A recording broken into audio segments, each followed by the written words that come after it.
So in this session, we will be able to ask the questions, do schools get the money, and do schools receive the funding that they are supposed to receive, and how well they actually utilize the funding in their schools.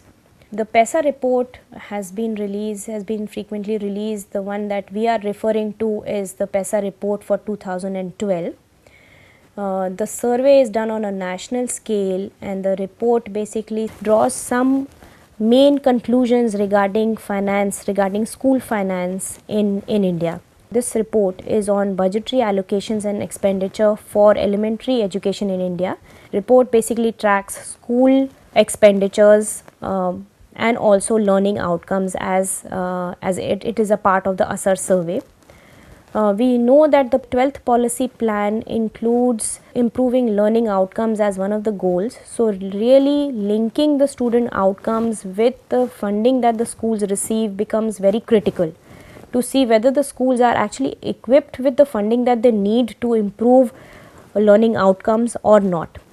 Report highlights that this outcome based education system, which focuses on student learning, needs also to be focusing on autonomy and innovation, which is not really the case so far. So basically, understanding this report helps to understand, can the current instruments of governance enable this transformation in India? What are some of the funding mechanisms? Who makes these decisions? Does the school really receive the funding that they are supposed to get, and what do they actually do with this funding that is available? We see that the report in 2012 PESA report highlights that the districts have very little expenditure control over the expenditures that they do, and the states and the government, the national governments and the states make majority of the decisions. The districts don't really have a lot of say in where this money should go. SSA, Sarv Shiksha Abhiyan financing system priorities had included couple of inputs that are key in any education system. In India, they had highlighted teachers and infrastructure as the main inputs. The report basically highlights some questions that are key to the education system in India. One is, do schools get their money? Does the money reach on time? Do schools always get all the money that is promised to them, and how do they plan to spend the money and on what different activities?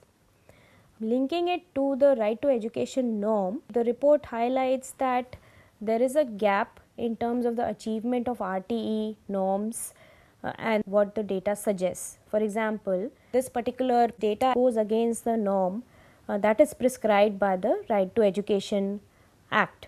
25% of the schools also don't have any separate toilets for girls. The report also states that 47% of the schools had fewer classrooms than that are required by RT.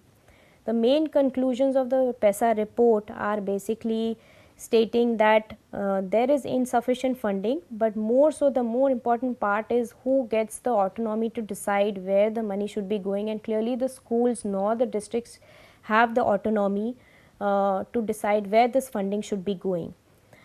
School management committees still remain on the fringe. They have really not been involved in any of the decision making, though there is a norm that the money should be going to their accounts, but that is really not the case, and they are really not being a part of the stakeholder group that should be making these decisions on the financing of the schools.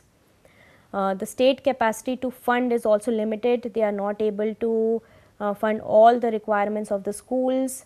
There's also in terms of the supply chain, there's also a delay in the inputs that are being given to the schools that come in much later than when the academic year really begins. So there's a gap between how the funding is spent as well as who is involved in the decision making.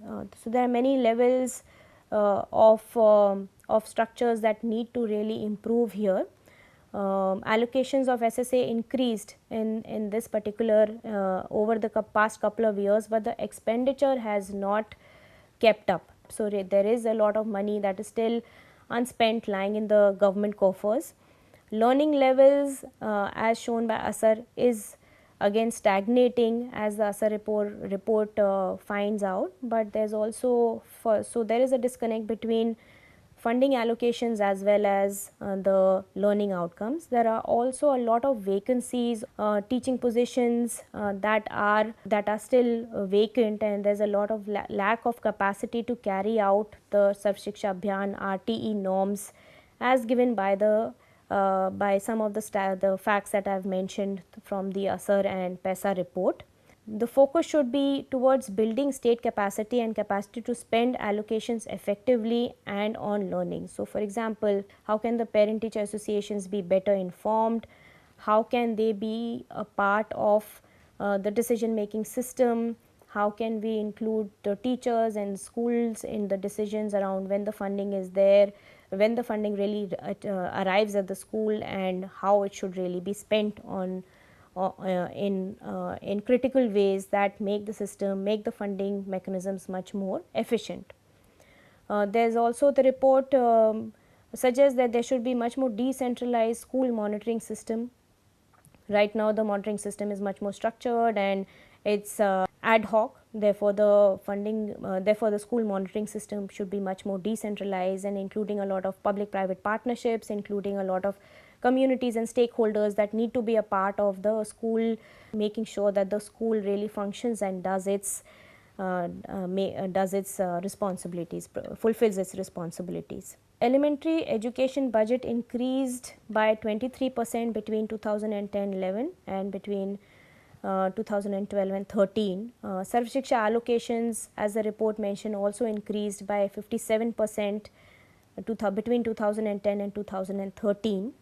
Teachers received the largest share of this particular increase. There was also a significant, but there's also significant dip in the expenditure among other items that the report highlights. At the same time, there's also been this stagnating growth or stagnant growth on learning levels, which have not kept pace with the increasing allocations and the increasing allocation towards this particular budget.